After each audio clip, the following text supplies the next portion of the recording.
आज के इस वीडियो में हम लोग डिस्कस करेंगे मैग्नेटाइजेशन। पिछले वीडियो में हम लोग ने डिस्कस किया था, इसके पहले अर्थ मैग्नेटिज्म किया था, उसके पहले वाले वीडियो में हम लोग ने किया था बार मैग्नेट। ठीक है, तो अब इसमें आपके magnetic property means classification of magnet वो अभी सिलेबस में नहीं है इस साल, तो उसके पहले ये टॉपिक है मैग्नेटाइजेशन, एक ही जो कि इस पर 1 मार्क्स या 2 मार्क्स के क्वेश्चन कई बार आए हुए हैं एग्ज़ाम में। आप उठा के क्वेश्चन पेपर, सैम्पल पेपर उठा के देख सकते हैं। ठीक है, तो मैग्नेटाइजेशन को हम लोग कैसे डिफाइन करते हैं इसको चलिए समझते हैं। When a material is placed in a magnetic field, the elementary current loop in the material aligning parallel to the field.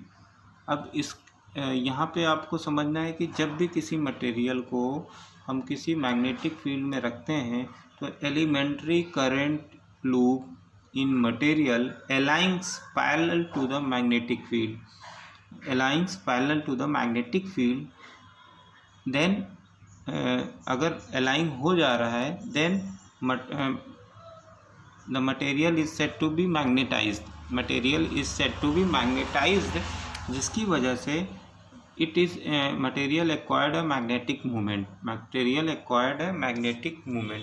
Means जब भी किसी हम मैग्नेट मटेरियल को किसी मैग्नेटिक फील्ड में रखते हैं तो वहाँ पे जो एक मैग्नेटिक मूवमेंट क्रिएट हो जाता है, मटेरियल जो हो मैग्नेटिक मूवमेंट आ जाता है मटेरियल में, तो वो एक magnetic behaviour, magnetic property show करने लगता है।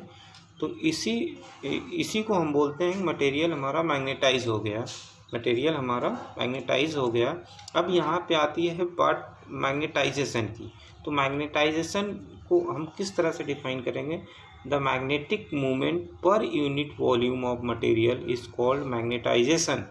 मीन्स पर यूनिट वॉल्यूम, अगर आपका मैग्नेटिक मूवमेंट अगर ज़्यादा हो रहा है पर यूनिट वॉल्यूम, तो उसका हम बोलेंगे उतना ही ज़्यादा मैग्नेटाइज होगा। मीन्स जितना ही ज़्यादा आपका मैग्नेटिक डायपोल मूवमेंट आएगा उतना ही ज़्यादा आपका मटेरियल क्या होगा, उसको हम बोलेंगे मैग्नेटाइज, उतनी ही ज़्यादा हुआ है मैग्नेटाइज। तो मैग्नेटाइजेशन को हम लोग आई से शो करेंगे, आई वेक्टर, आई बोल सकते हो या आई वेक्टर। सिंपली आई हम लोग अभी तक आई को करंट को ही डिनोट करते आए हैं, बट यहाँ पे हम आई वेक्टर लगाएंगे क्योंकि ये वेक्टर क्वांटिटी होती है। तो इसको हम इस तरह से डिफाइन किया है, I equal to total magnetic movement, जितना मैग्नेटिक मूवमेंट आया, जितना मैग्नेटिक मूवमेंट उसमें आया और उसका वॉल्यूम कितना था। सिंपल, जैसे कोई भी हम नॉन मैग्नेटिक मटेरियल, कोई नॉर्मल मटेरियल जैसे आयरन को या कोई भी हम रख दें किसी मैग्नेटिक फील्ड में रख दें तो वो मैग्नेटिक प्रॉपर्टी एक्वायर कर लेता है। अब उसमें मैग्नेटिक प्रॉपर्टी आई है तो इसका मतलब उसमें मैग्नेटिक डायपोल मूवमेंट क्रिएट हुआ है, मैग्नेटिक डायपोल आया हुआ है, तभी तो आया, उसी की वजह से मैग्नेटिक प्रॉपर्टी शो कर रहा है। तो वही कितना आया पर यूनिट वॉल्यूम अगर हम कैलकुलेट कर लें तो उसी को हम बोलते हैं मैग्नेटाइजेशन। इट मीन्स अगर मैग्नेटिक डायपोल मूवमेंट ज़्यादा आया है तो हम बोल सकते हैं ज़्यादा हमारा मैग्नेटाइज हुआ है, उतनी ही ज़्यादा हुआ, उतने एक्सटेंट। ठीक है, तो ये वेक्टर क्वांटिटी होती है, तो इसकी डेफिनेशन एग्जाम में आती हैं। ओके, अब नेक्स्ट इसमें टर्म आता है मैग्नेटिक इंटेंसिटी। मैग्नेटिक इंटेंसिटी ये भी इम्पोर्टेंट है। Consider a long solenoid of n turns per unit length and carrying current I. The magnetic field in the interior of the solenoid, solenoid में हम लोग example पढ़ा था, सोलेनॉइड में B naught equal to mu naught N I. Solenoid में हम लोग magnetic field की वैल्यू देखा था, क्या आया था, ये आया था B नॉट इक्वल टू, ये मैग्नेटिक मूवमेंट आ रहा है। अगर उसके फ्री स्पेस में हम इसको देख रहे हैं कि उसके अंदर फ्री स्पेस है, मीन्स वैक्यूम क्रिएट कर रहे हैं, तो mu naught N number of turns, तो ये आ जाएगा। ठीक है, या एन इक्वल टू है पर यूनिट लेंथ है, तो टोटल टर्न्स अपॉन एल हम कर सकते हैं, इस टर्म में कर दिया, तो हमारा म्यू नॉट एन आई अपॉन एल हो गया, ये हमारा मैग्नेटिक मूवमेंट हो गया। ठीक है, और इसको mu naught I F basically एक तरह आई एफ यहाँ पे एन आई अपॉन मीन्स एन आई, जो ये टर्म को उसको रिप्लेस किया है एन आई को आई एफ से कर सकते हैं। तो उसको अभी हम लोग डिस्कस करेंगे। आई एफ क्या है यहाँ पे, मतलब if the interior of the material is filled with the non zero magnetization the field inside the solenoid will be the greater than B naught. अब ये कह रहा है कि सोलेनॉइड के इनसाइड अगर कोई ऐसा मटेरियल फिल कर दिया है, जैसे आयरन कोर हमने रख दिया, तो वहाँ का जो मैग्नेटिक फील्ड होगा वो क्या होगा, बी नॉट से ज़्यादा होगा। मीन्स उसके अंदर फ्री स्पेस को हटा के हमने कोई कोर मटेरियल या कोई ऐसा मटेरियल या सब्सटेंस रख दिया है जिसकी वजह से वहाँ का जो नेट मैग्नेटिक फील्ड है उसकी वैल्यू बी नॉट से मीन्स फ्री स्पेस के कंपेयर में बढ़ गई। तो सिंपल सी यहाँ पे बात है, क्योंकि ये बी नॉट स्पेस पे डिपेंड कर रहा, तो इसके अंदर सपोज हमने आयरन कोर रख दिया, तो आयरन कोर रखने से क्या हो गया, इसकी हमें इनसाइड की जो मैग्नेटिक फील्ड थी बी नॉट, अब वो ज़्यादा हो गई है बी नॉट से। और कितना ज़्यादा हुई है वही हमें यहाँ पे कैलकुलेट करना है। तो टोटल नेट मैग्नेटिक फील्ड क्या हो गई, बी नॉट तो जो फ्री स्पेस में थी, फिर मटेरियल पे रखने के लिए जो मटेरियल हमने रखा है उसकी वजह से कितना बढ़ा, तो उसका हम सम हो जाएगा टोटल मटेरियल। तो अब यहाँ पे बी एम क्या है, magnetic field contributed by the material core. जो कोर मटेरियल रख रहे हैं तो वो कितना कंट्रीब्यूट कर रहा है उतना एक्सेस हो जाएगा, वहाँ पे बढ़ जाएगा। ठीक है।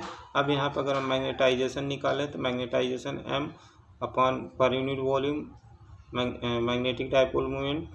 तो मैग्नेटिक डाइपोल मोमेंट क्या होता है, N I A, that is I B current. यहाँ पे बी क्या है, यहाँ पे बाउंड करंट।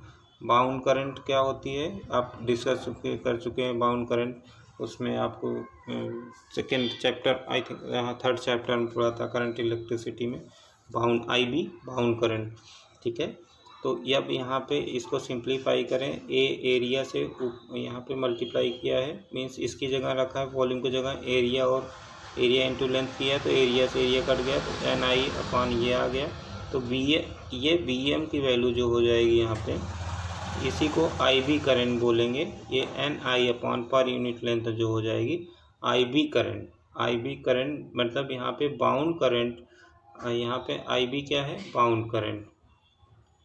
बाउंड करंट एक बार आप फिर से देखिएगा, वहाँ पे रिवाइज करिएगा थर्ड चैप्टर को, उसमें हमने डिस्कस किया था बाउंड करंट क्या होती है।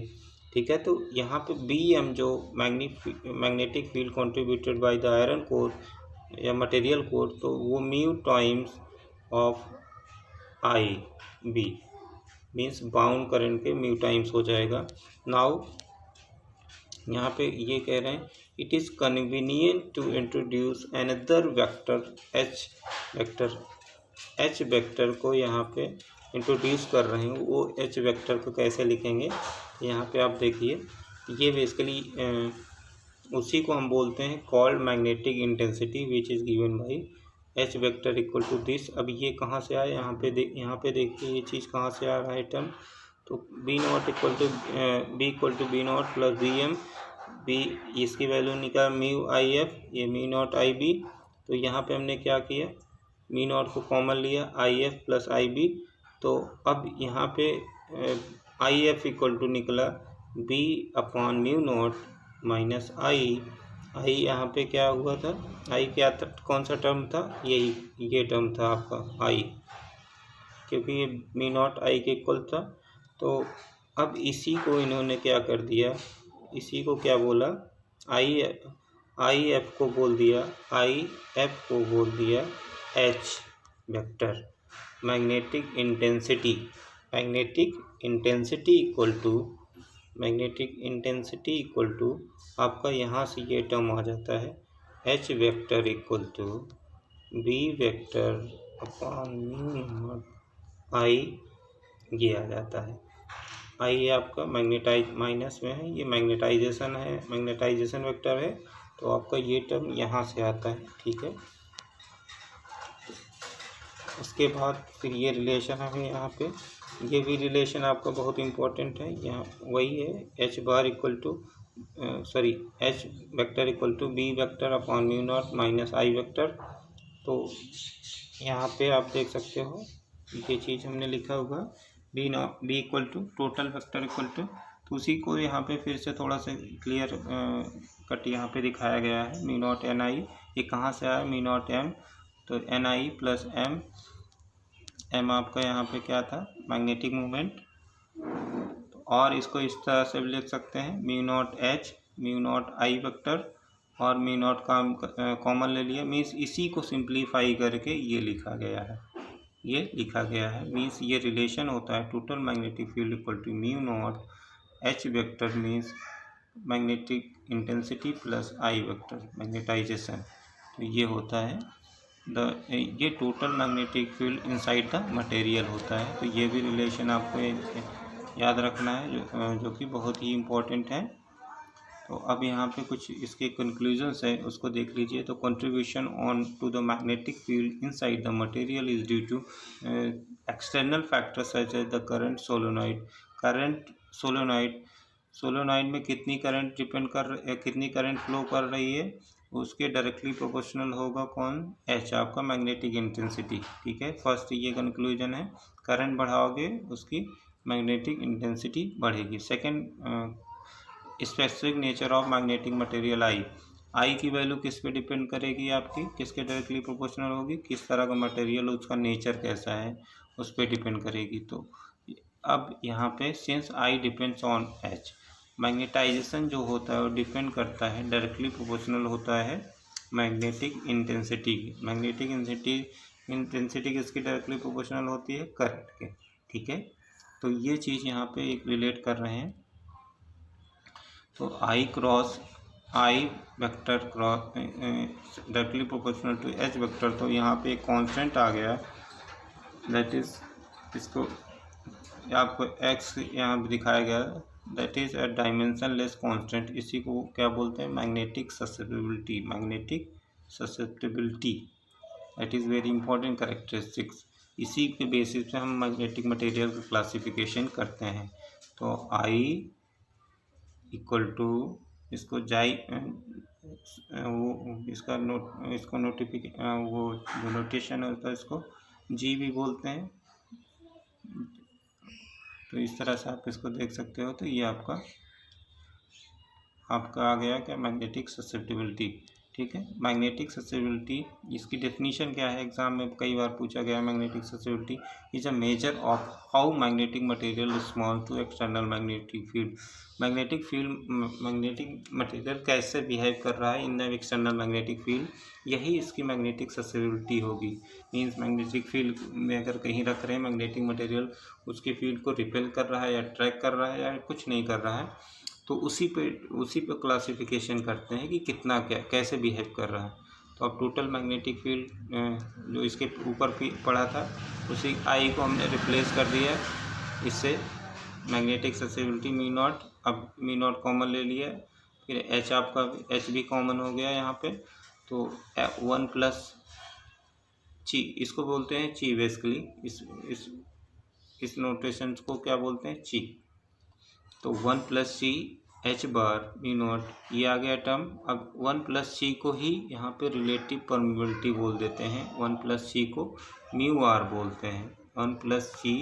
1 प्लस मैग्नेटिक ससेप्टिबिलिटी को ची बोलते हैं, उसी को रिलेटिव परमिबिलिटी, तो mu naught mu R H, ये आ गया रिलेशन। ठीक है, तो और इसकी जगह सिंपल सा ये लिख सकते हो, वेयर म्यू मैग्नेटिक ससेप्टिबिलिटी क्या है, म्यू नॉट, ये बेसिकली मटेरियल का है, जिस मटेरियल को हमने रखा म्यू आर, उसकी relative permeability plus absolute permeability. ठीक है, उन दोनों से हम इसको निकाल सकते हैं। तो ये इसको हम लोग फर्दर सिंप्लीफाई करेंगे उसी में रख के, mu naught X C but B equal to mu naught H, तो उसको सिंप्लीफाई करें, यहाँ से एच कैंसिल, तो ये आपका रिलेटिव परमिबिलिटी, ये relation mu R equal to 1 plus C. तो रिलेटिव परमिबिलिटी के आपको दो एक्सप्रेशन आ गया, म्यू मटेरियल की अपॉन म्यू नॉट और 1 प्लस सी भी आपका रिलेटिव परमिबिलिटी देगा। तो यहाँ पे इस चीज़ का ये आपका रिलेशन आता है। अब इसके बेसिस कुछ कंक्लूजन है। अगर नोट में आपको याद रखना है, ची की वैल्यू स्मॉल है, मीन्स मैग्नेटिक ससेप्टिबिलिटी की वैल्यू स्मॉल है और पॉजिटिव है, तो मटेरियल हमारा कैसा होगा, कॉल्ड परमानेंट, उसको हम परमानेंट मैग्नेट बोलेंगे। अगर स्मॉल हो और छोटा हो, पॉजिटिव हो और छोटा हो, तो क्या बोलेंगे, परमानेंट मैग्नेट है। अगर ची की वैल्यू ग्रेटर देन 0 हो, बड़ी हो और उसकी रिलेटिव परमिबिलिटी तो इसी में है आपका, दैट इज़ ची की वैल्यू आपकी ग्रेटर दैन 0 है, मतलब पॉजिटिव है, और रिलेटिव प्रोबेबिलिटी ग्रेटर दैन 1 है। मीन्स आपकी 1 प्लस ची की वैल्यू ग्रेटर दैन 1 है, 1 प्लस ची की वैल्यू ग्रेटर दैन 1 है। इट मीन्स ची की वैल्यू 0 से बड़ी है, सिंपल सी बात है। ठीक है। अब यहाँ पे कह रहा है इफ़ ची इज़ स्मॉल एंड निगेटिव, इस छोटा है और निगेटिव है, then material is called diamagnetic material. तब उसको हम बोलेंगे डायमैग्नेटिक मटेरियल। मीन्स ची की वैल्यू, परमिबिलिटी की वैल्यू क्या होगी, लेस दैन 0 होगी, एंड रिलेटिव परमिबिलिटी क्या होगी, लेस दैन 1 होगी। ठीक है, तब हम बोलेंगे उसको डायमैग्नेटिक मटेरियल। नेक्स्ट, इफ़ ची इज़ लार्ज एंड पॉजिटिव, बहुत ज़्यादा बड़ी और पॉजिटिव हो तो उसको हम फेरोमैग्नेटिक मटेरियल बोलते हैं। Means chi is very large and mu R is also larger than 1, then it is called ferromagnetic material. तो हालांकि अब ये मटेरियल्स क्लासिफिकेशन है ऑन द बेस, इसी बेस पे हम क्लासिफिकेशन ची की बेसिस पे करते हैं। मीन्स मैग्नेटिक ससेसिबिलिटी की बेसिस करते हैं। तो इनकी प्रॉपर्टीज भी पहले सिलेबस में थी, अब हटा दिया, तो आप इसको बस दिमाग में रखिए। डायमैग्नेटिक मटेरियल, फेरोमैग्नेटिक मटेरियल और paramagnetic material, there are three common properties in, three main properties in a magnetic material, that is a diamagnetic material. कोई जो मटेरियल डायमैग्नेटिक बिहेवियर शो करेगा उसको डायमैग्नेटिक बोलेंगे। जो